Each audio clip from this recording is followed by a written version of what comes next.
17. The Locket. I was collecting berries on the edge of the forest the day after a great storm. The landscape looked very different now, having been trashed by heavy rain and hail. There were broken branches everywhere and rivers of water running through the forest floor. All of a sudden, Puppy burst through the foliage and stood with her beautiful golden chest puffed out, her piercing eyes staring straight into mine. She carried something shiny in her mouth. I walked up to her and put out my hand. She dropped the object into my palm. At first, I thought it was a shiny rock or a piece of glass, but a moment later, I realized it was a locket. My heart stopped. My heart skipped a beat. I knew this locket. With trembling fingers, I opened it. A photo of a smiling family looked up at me. My family. If I'd had trouble remembering their faces, here they were staring up at me, blending with me from this faded photo. Have you forgotten us, Gwen?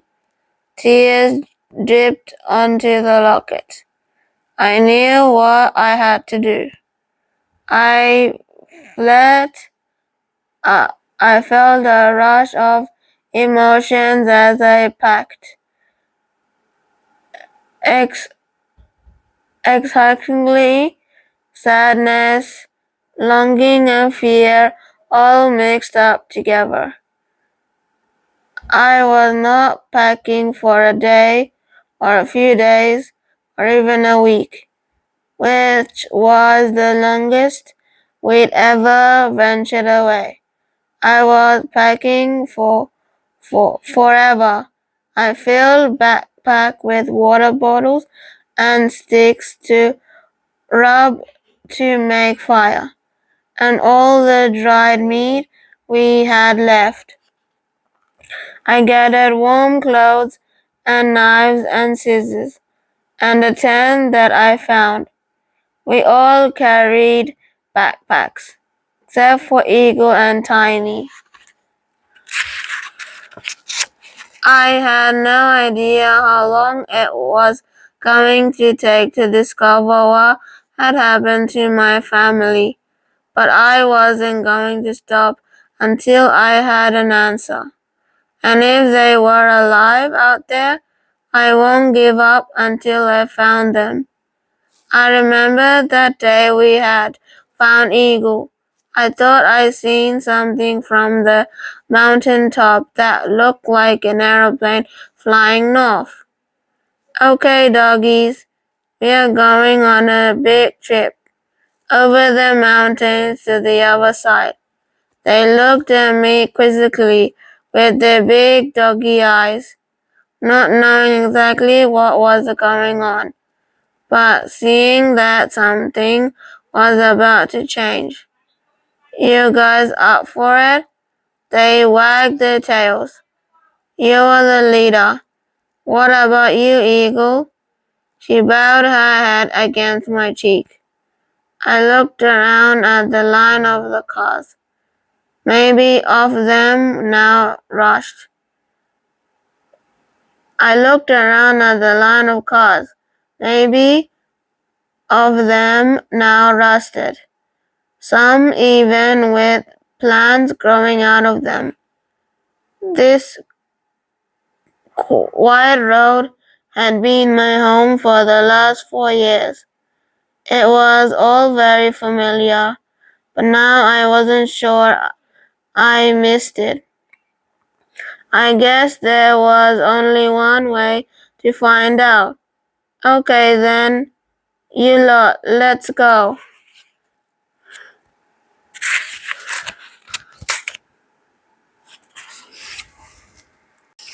18. Sunrise. The trip was easy at first. We were covering trends we knew well. Hunting creatures we had hunted before. But then our pack climbed over the mountain and descended into a valley where we had never been before. Entering the valley was like stepping into a different world. There were strange plants, thicker foliage, and all the animals were bigger. The insects, the lizard, the rats. I thought the snake we'd been catching were huge, but now we encountered 8-foot python. It was a good thing that meat was plentiful, because we were walking long days and needed the energy. One warm evening, when we were just settling down for the night, the dog began to bark loudly. They seemed almost panicked. After a moment, I felt it too. There was something strange in the wind. Beginning with my pack for so long had taught me to feel what they felt. I had learned to trust my instinct and developed a sixth sense myself. Whenever there was danger nearby, I would feel the tips of my ears go cold, and right at the moment they were freezing. Suddenly the air filled with a thunderous stomping. I spun around to see a wild boar erupting from the bush and crashed into Bruce. I ran towards him, but something knocked me over from behind. I hit the ground, rolled and found myself staring up into the face of another huge boar. Its long and sharp, dirty tusks pointed right at me. It grunted and started running towards me while I lay there defenseless. Suddenly a golden, snarling shape landed atop the boar. As Puppy Fang snung into its neck, the beast grunted, turned to a high-pitched squirrel. Puppy wrestled it to the ground in a spray of red mist, and its squirrel held abruptly. She backed up, jaw dripping, eyes wild. I had never seen her look more like the wolf she truly was. Then at that moment, I quickly turned to see Bruce, noisy and Zip fighting the first bull. Nearby, Tiny was yapping fiercely. He was normally so brave, but there were big predators for a little chihuahua, a kind he'd never seen before. Then, behind Tiny, the undergrowth rustled ominously. Puppy, I panted, help Tiny. Tiny sensed the threat as well and took off just as a third smaller boar charged out of the bush towards him. It snarled loudly and started gaining on the chihuahua. Puppy tore after them both, but I could see she would never reach Tiny in time. Finally, just as the bull was about to thrust his tusk into the chihuahua, Golden Wings swooped down and lifted the little dog high into the air. Yake!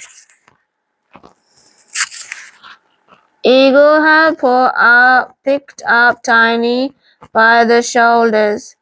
The bull, slowly confused at seeing his prey lift into the air. This gave me just a chance I need to catch up. I wasn't even thinking, but acting purely on the instinct to protect my pack. I roared and leaped onto the bull back, fighting my arms around its thick neck.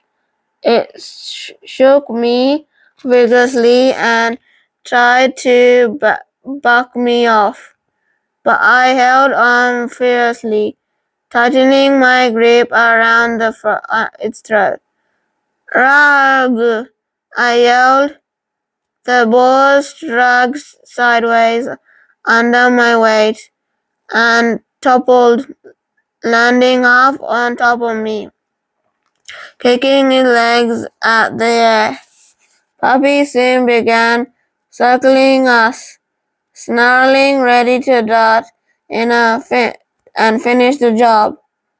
I have got this, I told her, and I squeezed her with all my might. 4 years of hunting and running and climbing had forged me in a deep strength. After a struggle that seemed to go on forever, the bull finally went still as its life drained away. With my last bit of strength, I shoved its heavy body off me. Puppy came to my side, but now Bruce, Zip, and Noisy had managed to overpower the first bull, which turned and ran off, squealing back into the cover of the thick bush. Bruce was a bit bruised but seemed otherwise unhurt, despite bearing the brunt of the attack. Thank goodness for his solid build. Still, he was grateful for the pats I gave him. Goodbye, Bruce. It's okay now. He looked up at me. I forgot. I fought as hard as I could. Yes, I saw, I said with a smile. Noisy and Zip also spotted a bruise or two, but they didn't seem to notice as they barked after the fleeing bull. Keep running if you know what's good for you. Meanwhile, Harvey stood tall, chest puffed out, fangs dripping blood. She served the situation, making sure the threat of danger had gone. I looked at her standing there, so strong and majestic. Her golden fur had often reminded me of the morning sun, and she had just saved all of us, arriving like the first ray of light after a cold, dark night. The puppy I knew was no more. From today onwards, I could call her Sunrise. I had never felt like this before, either. As I looked at the arms and legs that I used to take down a wild boar, my heart beat out of my chest with something like pride. In the moment, I felt more wolf than girl.